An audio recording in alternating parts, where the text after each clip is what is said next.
Hello students, आज के video में हम आपसे बात करने जा रहे हैं इंडियन इकोनॉमिक डेवलपमेंट पे। इंडियन इकोनॉमिक डेवलपमेंट पे मैंने पहले भी आपको वीडियोस दिए हैं जिसको आपने पढ़ा होगा और समझा होगा और उसको समझने में होपफुली आपको कोई भी प्रॉब्लम नहीं आई होगी। आज से हम आपको जो बात करने जा रहे हैं इंडियन इकोनॉमिक डेवलपमेंट के एम्प्लॉयमेंट एंड अनएम्प्लॉयमेंट टॉपिक पे। ये एम्प्लॉयमेंट अनएम्प्लॉयमेंट है क्या? तो पहले सबसे पहले मैं आपको बताने जा रहा हूं अनएम्प्लॉयमेंट इट मीन्स बेरोजगारी। तो when people are willing to work, जब कोई आदमी लोग काम करना चाहें एट एग्जिस्टिंग वेज रेट, जो ट्रेडिशनल वेज रेट है उस पर काम करना चाहें, and are able to work, और उनमें उस काम को करने का पोटेंशियल होता है, क्वालिटी होती है, टैलेंट और स्किल होती है, और उसके बाद भी but not get the job, this condition is known as unemployment. जब वो उसके बाद भी उनको जॉब नहीं मिल पाती तो इस सिचुएशन को हम लोग क्या कहते हैं? अनएम्प्लॉयमेंट। अनएम्प्लॉयमेंट किसी भी सोसाइटी, किसी भी कंट्री के लिए एक बहुत बड़ी आज प्रॉब्लम बन चुकी है। हमारी कंट्री में भी अनएम्प्लॉयमेंट एक बहुत बड़ा इशू है जो कहीं न कहीं सोशल इनजस्टिस या क्राइम्स को बढ़ने में अनएम्प्लॉयमेंट एक इम्पॉर्टेंट रोल प्ले कर रहा है, क्योंकि अनएम्प्लॉयमेंट एक अभिशाप, एक कर्ज की तरह हमारी सोसाइटी में देखने को मिल रहा है। मतलब जब कोई आदमी काम करना चाहे, जो भी ट्रेडिशनल रेट है उस पर काम करना चाहे, पोटेंशियल भी है, वर्क कर सकता है, क्वालिटी है, पर उसके बाद भी उसे प्रेजेंट कंडीशन में जॉब नहीं मिल पाती है, उस काम को करने को नहीं मिलता है, अवेलेबिलिटी नहीं होती है, इनसफिशिएंट अवेलेबिलिटी जॉब्स की होती है और लोग ज्यादा होते हैं वो काम करने को तैयार, तो ऐसी सिचुएशन अनएम्प्लॉयमेंट कहलाती है। इसकी रिवर्स सिचुएशन आपकी क्या होती है? एम्प्लॉयमेंट होती है। क्योंकि कोई भी कंट्री में जितना ज्यादा एम्प्लॉयमेंट का क्रिएशन होगा, जितना ज्यादा एम्प्लॉयमेंट होगा, जितने ज्यादा वहां के लोगों को जॉब मिलेगी, उतना ही ज्यादा उस कंट्री का इकोनॉमिक डेवलपमेंट, जीडीपी ग्रोथ में उनका सपोर्ट लिया जा सकता है। क्योंकि कोई भी पर्सन जो भी है, हर पर्सन में एक डिफरेंट यूनिक क्वालिटी होती है और उन यूनिक क्वालिटी को यूटिलाइज करके ही कोई कंट्री अपने आप को डेवलप कंट्री की ओर ले जा सकती है। अब हम आपसे बात करने जा रहे हैं वर्कर। What is worker? तो दिया हुआ है an individual who is involve in any production activity and support to the GDP growth by service. एक इंडिविजुअल जो प्रोडक्शन एक्टिविटी में इन्वॉल्व होता है और जीडीपी ग्रोथ को अपनी सर्विस के थ्रू, अपनी क्वालिटी के थ्रू, अपने स्किल के थ्रू, अपने वर्किंग के थ्रू जीडीपी ग्रोथ में सपोर्ट करता है, उन्हें हमने क्या कहते हैं? वर्कर्स कहते हैं। वर्कर्स के टाइप्स पे अगर हम बात करें तो सबसे पहले हम आपको बताने जा रहे हैं वो होता है self employed worker. Self employed worker normally हम उनको कहते हैं जो अपनी इच्छा से, अपने मन के अकॉर्डिंग, जब उनको मन होता है, जहां काम करने का मन होता है, जिस रेट पे काम करने का मन होता है वो किसी के अंडर में वर्क नहीं करते हैं, उन्हें हम लोग क्या कहते हैं? Self employed. सेल्फ एम्प्लॉयड होते हैं, वो अपनी इच्छा से, अपने अकॉर्डिंग काम करते हैं, अपने रेट से, अपने मनमाजी से वो काम करते हैं। इस तरह के वर्कर आपके क्या होंगे? सेल्फ एम्प्लॉयड वर्कर होंगे। आगे चलते हैं। दूसरे तरीका है हायर्ड वर्कर। हायर्ड, जिनको हम कुछ टाइम के लिए हायर करते हैं और अपनी नीड के अकॉर्डिंग उनको अपने वर्क के अकॉर्डिंग हम उन्हें क्या करते हैं? उस पर अपॉइंट करते हैं। जरूरत जैसी होती है, जिस तरह का काम होता है उसमें हम उन्हें क्या करते हैं? अपॉइंट कर लेते हैं और कुछ समय के बाद उनको हम लोग क्या करते हैं? वो कर देते हैं। तो ये क्या होता है? हायर्ड वर्कर्स कहलाते हैं। तीसरा होता है कैजुअल वर्कर। कैजुअल जैसा कि नाम से ही क्लियर है, वो काम होने पर जिन वर्कर्स को हम कुछ समय के लिए अपॉइंट करते हैं और काम के कंप्लीट हो जाने पर, उस पर्टिकुलर प्रोजेक्ट के कंप्लीट होने जाने पर, ये इस तरह के वर्कर्स को बहुत शॉर्ट टर्म पीरियड के लिए अपॉइंट किया जाता है, काम में लगाया जाता है और उस काम के जैसे ही कंप्लीट हो जाता है, वो ऑब्जेक्ट जैसे ही कंप्लीट हो जाता है, उसके बाद उनको हम क्या किया जाता है? उस काम से रिमूव कर दिया जाता है। ऐसे वर्कर्स हमारे कौन से होते हैं? Casual worker. कैजुअल जैसा कि नाम से भी ये क्लियर हो रहा था। चौथा होता है रेगुलर वर्कर, जो नॉर्मली सबसे ज्यादा देखने को बात की जाती है। जॉब इन्हीं की बात होती है, इनकी जॉब की सिक्योरिटी होती है। इस तरह के वर्कर्स को क्या होता है कि रेगुलर जॉब मिली रहती है, रेगुलर काम मिला रहता है, लगातार काम मिला रहता है, और इनको क्या होता है कि एक तरह से समझें तो इनको अपनी जॉब की सिक्योरिटी होती है। इनको पूरे सालों साल काम की, नॉर्मली इस कैटेगरी के वर्कर्स को पूरे ओवरऑल जो भी टाइमिंग पीरियड की है बात है, पूरे ओवरऑल टाइम में, पूरे मंथ्स, पूरे ईयर इनको काम मिला रहता है। ऐसे वर्कर्स को हम लोग क्या कहते हैं? रेगुलर वर्कर्स कहते हैं। आगे चलेंगे तो हम आपसे बात करेंगे लेबर सप्लाई। ये लेबर सप्लाई क्या होती है, आपको इन टर्म्स को ध्यान में रखना है। एम्प्लॉयमेंट एंड एम्प्लॉयमेंट चैप्टर में तो दिया हुआ, it refers that the workers are willing to offer corresponding to a particular wage rate. जो वर्कर्स काम करने को स्पेसिफिक रेट पर तैयार हैं, काम करना चाह रहे हैं, वो क्या होता है? लेबर सप्लाई कहलाती है। स्पेसिफिक रेट पर काम करने के लिए जो ऑफर कर रहे हैं, जो काम करने को रेडी हैं कि अगर हमको ये स्पेसिफिक रेट मिल जाए तो हम काम करने को तैयार हैं, तो ये सिचुएशन आपकी क्या कहलाती है? Labour supply. अब हम बात करेंगे लेबर फोर्स क्या होता है। Labour force, the number of workers who are working or willing to work is labor force। जो सप्लाई के रिवॉर्ड में जो काम, जो आपने बात की अभी लेबर सप्लाई, अब हम बात कर रहे हैं जो काम कर रहे हैं या काम करना चाह रहे हैं स्पेसिफिक रेट पर, वही क्या होता है? In measurement of work force wage is not consider. इस तरह की सिचुएशन वे लेबर फोर्स के मेजरमेंट करने में हम लोग वेज रेट को कंसीडर नहीं करते। फिर से बता दें कि number of workers who are working, ये तो काम कर रहे हैं या काम करना चाहते हैं, इनका कंसोलिडेशन ही, इनकी टोटल वैल्यू ही हमारी क्या होती है? टोटल नंबर ही हमारा क्या कहलाता है?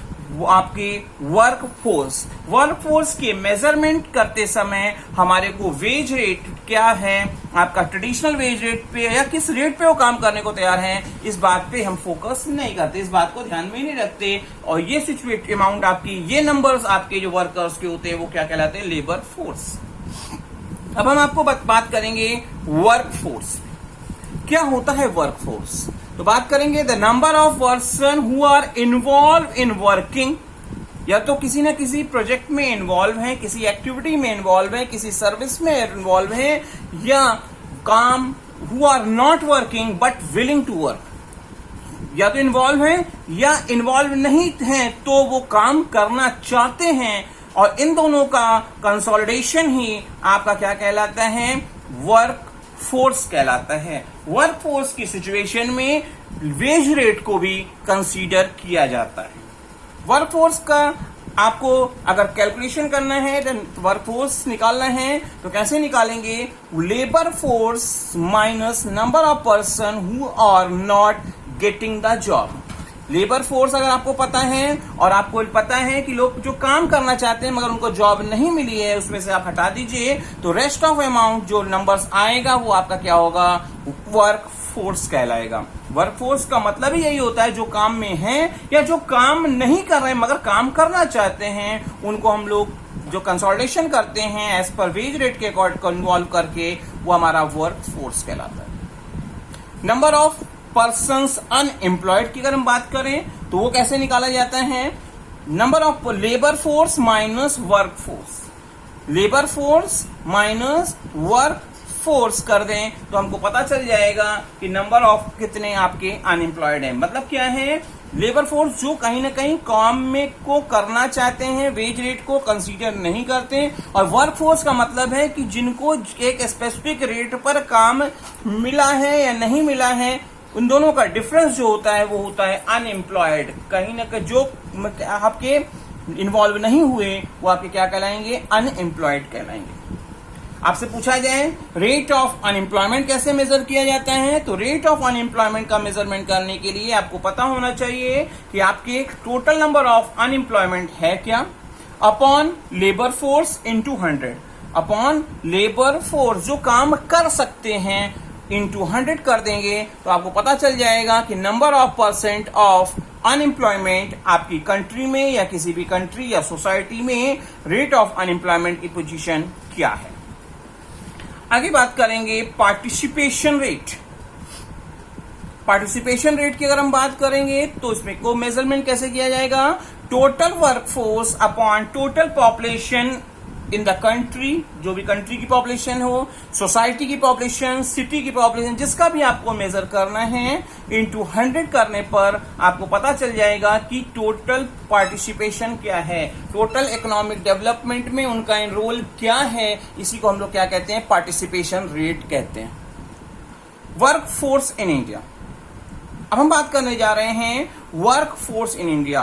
Y is the bulk of our work force is rural based. हमारे कंट्री में जो लोग काम में इन्वॉल्व हैं या काम में इन्वॉल्व होना चाह रहे हैं, वो ज्यादातर आपको कहाँ, रूरल एरियाज में क्यों मिलते हैं? क्योंकि रूरल एरिया में इसलिए ज्यादा मिलते हैं क्योंकि कहीं ना कहीं वहां पे बेसिक सोर्स है वर्किंग का, वो है एग्रीकल्चर। एग्रीकल्चर में सब लोग हैं और उतना ज्यादा हमारी कंट्री के इकोनॉमिक डेवलपमेंट में अब एग्रीकल्चर सपोर्ट नहीं कर पा रहा है, उतना परसेंटेज जीडीपी हमको नहीं प्रोवाइड कर रहा है, उतनी इकोनॉमी हमको प्रोवाइड नहीं कर रहा है, जिस कंपैरिजन में वहां पे लोग इन्वॉल्व हैं। इसलिए रूरल एरिया में वर्क फोर्स आपको बल्क क्वांटिटी में अवेलेबल है। Why is the percentage of female workers low and lower still in urban areas. Urban area के कंपैरिजन में आपके रूरल एरिया में जो लेबर्स हैं, जो फीमेल वर्कर्स हैं, वो क्या है, आपको कम रेट पे मिल जा रही हैं। उनमें क्या है, इलिटरेसी है, उतनी ज्यादा वो पढ़ी नहीं। इसलिए इन दोनों का कंपैरिजन अगर हम करते हैं तो आपको अर्बन एरिया के कंपैरिजन में आपको देखेंगे आप कि रूरल एरिया में फीमेल वर्कर्स इजिली अवेलेबल होंगी, ज्यादा अवेलेबल होंगी, उनको वेजेस कम देना पड़ेगा। और अगर आप मेल और फीमेल में का कंपैरिजन करते हो तो फीमेल, क्योंकि हमारे के यहाँ आज भी फीमेल का एजुकेशन का level in comparison male candidates के कंपैरिजन में कम है, और उस सिचुएशन में हमको क्या है कि फीमेल वर्कर्स जो स्किल इतने नहीं है, उनको क्या है, वो हमारे को इजी वे में कम अमाउंट पे करने पर अवेलेबल हो जाती है। अब हम बात करने जा रहे हैं rate of participation in India. Rate of participation in India की अगर हम बात करें तो हमारे के यहाँ सबसे पहले हाई डिपेंडेंसी रेशियो है।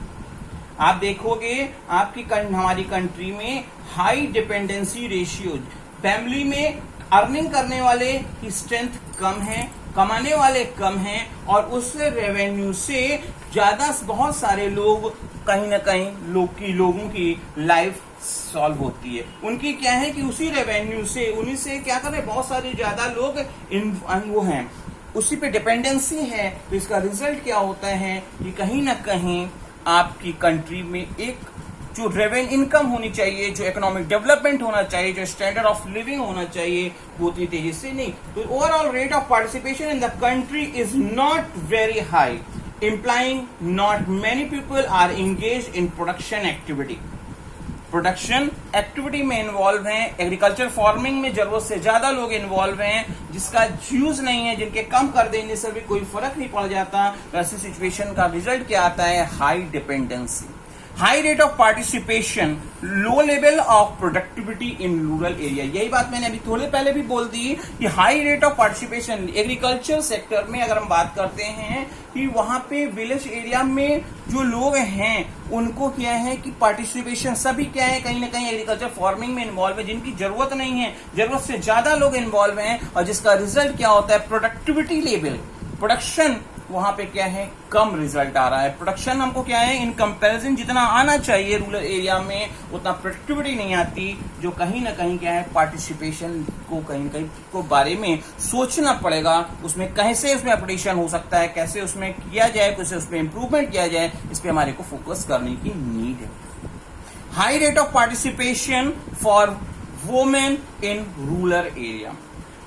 रूरल एरिया में अगर आप बात करते हैं तो रूरल एरिया में पॉवर्टी की बहुत बड़ी प्रॉब्लम है, एजुकेशन की प्रॉब्लम है, एम्प्लॉयमेंट की प्रॉब्लम है, ये बहुत सारी, क्योंकि इंडस्ट्रीज बहुत ज्यादा तेजी से डेवलप नहीं हो पा रही हैं। इसलिए क्या है कि विलेज एरिया में वुमेन्स का पार्टिसिपेशन आपको इन कंपैरिजन अर्बन एरिया के कंपैरिजन में ज्यादा देखने को मिलता है, क्योंकि विलेज एरिया में एग्रीकल्चर फार्मिंग का काम जो होता है, जो कहीं ना कहीं फैमिलियर होता है ऑफिस के कारण वुमेन्स का रूरल एरिया में participation in comparison urban area के कंपैरिजन में ज्यादा पार्टिसिपेशन देखने को मिलता है।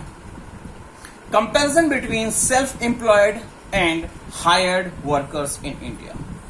अगर हम अर्बन एरिया और रूरल एरियाज में सेल्फ एम्प्लॉयड वर्कर और हायर्ड वर्कर्स में कंपैरिजन करने जाएं तो आप देखेंगे कि इन अर्बन एरियाज में आपको जो सेल्फ एम्प्लॉयड वर्कर्स हैं वो आपको ज्यादा देखने को मिलते हैं। अर्बन एरिया में हमारे को एज पर डेटा 2017-18 के अकॉर्डिंग अगर हम बात करेंगे तो हायर्ड जो लेबर्स हैं वो क्या है आपके 61.7% अर्बन एरियाज में, जबकि सेल्फ एम्प्लॉयड का जो डेटा होता है अर्बन एरियाज में वो क्या है 38.3%। जबकि रूरल एरिया में क्योंकि एग्रीकल्चर फार्मिंग का मेन काम होता है और ज्यादातर लोग अब कहीं ना कहीं एग्रीकल्चर सेक्टर्स में इन्वॉल्व हैं, तो ऐसी सिचुएशन में hired labour in rural areas में आप अर्बन के कंपैरिजन में 42.2% आपको देखने को मिलते हैं, जबकि वो सेल्फ एम्प्लॉयड रूरल एरियाज में जो आपके होंगे वो आपके 57.8% एज पर डेटा 2017-18 हमको देखने को मिल रहे हैं। आगे हम चलते हैं मेल और फीमेल वर्कर्स में। अगर हम डेटा कंपैरिजन करें तो मेल वर्कर्स अगर हम बात करते हैं, मेल हायर्ड वर्कर्स हमारे क्या हैं 47.7% है, जबकि मेल को अगर सेल्फ एम्प्लॉयड का डेटा में जाते हैं तो वो क्या है आपके 52.3% आपकी कंट्री में, हमारी कंट्री में पाए जाते हैं, जबकि फीमेल वर्कर्स आपके क्या हैं 48.1% हायर्ड एज पर रिकॉर्ड हमारी कंट्री में हैं, जबकि सेल्फ एम्प्लॉयड की जो पोजीशन है आपकी क्या है मेल के कंपैरिजन में फीमेल्स में सेल्फ एम्प्लॉयड की क्वालिटी कम पाई जा रही है। यहां पे क्या है कि female workers self employed male के कंपैरिजन में कम है, उनमें कहीं ना कहीं एंटरप्रेन्योरशिप का डेवलपमेंट, एंटरप्रेन्योरशिप का प्रमोशंस देखने को कम मिलता है। डिस्ट्रीब्यूशन ऑफ वर्कफोर्स अगर हम सेक्टर्स के अकॉर्डिंग बात करते हैं एज पर सेक्टर, क्योंकि आपको पता है कि प्राइमरी सेक्टर, सेकेंडरी सेक्टर और टेरिटरी सेक्टर। प्राइमरी सेक्टर क्या होता है जो नेचर के फ्री गिफ्ट्स को अब उसी वे में उसी को कॉमर्शलाइज करके उसी वे में अगर जब कंज्यूमर को सोल्ड आउट करके रेवेन्यू जनरेट करने का काम करते हैं तो वो क्या होता है primary sector. Secondary sector nature के फ्री गिफ्ट को मॉडर्नाइज करके जब उसको कंज्यूमर को सोल्ड आउट करने का काम किया जाता है, उससे रेवेन्यू जनरेट करने का जिस सेक्टर में वर्कआउट किया जाता है वो आपके क्या होते हैं आपके सेकेंडरी सेक्टर होते हैं। और तीसरा टेरिटरी सेक्टर की जब बात करते हैं तो टेरिटरी सेक्टर आपके क्या होते हैं जब जो जहां पे जिस सेक्टर में सर्विस इंडस्ट्रीज के बारे में या प्राइमरी और सेकेंडरी सेक्टर के बारे में बात नहीं की जाती वो सेक्टर आपके क्या होते हैं टेरिटरी सेक्टर होते हैं। हमारी कंट्री जब इंडिपेंडेंट हुई तो उस टाइम पे हमारा मेन हमारा सबसे ज्यादा प्राइमरी सेक्टर में इन्वॉल्वमेंट था। उस समय अप्रॉक्स 70% से 65% के आसपास लोग प्राइमरी सेक्टर पे ही बेस्ड थे। धीरे धीरे हमारा क्या हो रहा है क्योंकि हमारी कंट्री धीरे धीरे डेवलप कर रही है, इसलिए हमारा प्राइमरी सेक्टर पे डिपेंडेंसी, जीडीपी में हमारा इन्वॉल्वमेंट कहीं ना कहीं प्राइमरी सेक्टर पे से फॉल कर रहा है और जो घटते घटते आज क्या हो चुका है 43.8% हो गया है। सेकेंडरी सेक्टर से अगर हम वर्कफोर्स की बात करते हैं तो 24.7%, जबकि टेरिटरी सेक्टर आपका 31.5%। अगर हम वर्ल्ड की डेवलप कंट्रीज को एनालाइज करें तो टेरिटरी सेक्टर का डेवलप करने से कोई कंट्री तभी डेवलप कर सकती है जब आपकी कंट्री में टेरिटरी सेक्टर का सबसे ज्यादा डेवलपमेंट हो, क्योंकि जब तक सर्विस इंडस्ट्रीज किसी भी कंट्री की डेवलप नहीं करेगी, ग्रोथ नहीं करेगी, तब तक उस कंट्री का डेवलपमेंट तेजी से पॉसिबल नहीं है। होपफुली आपको ये वीडियो अच्छे से समझ में आया होगा।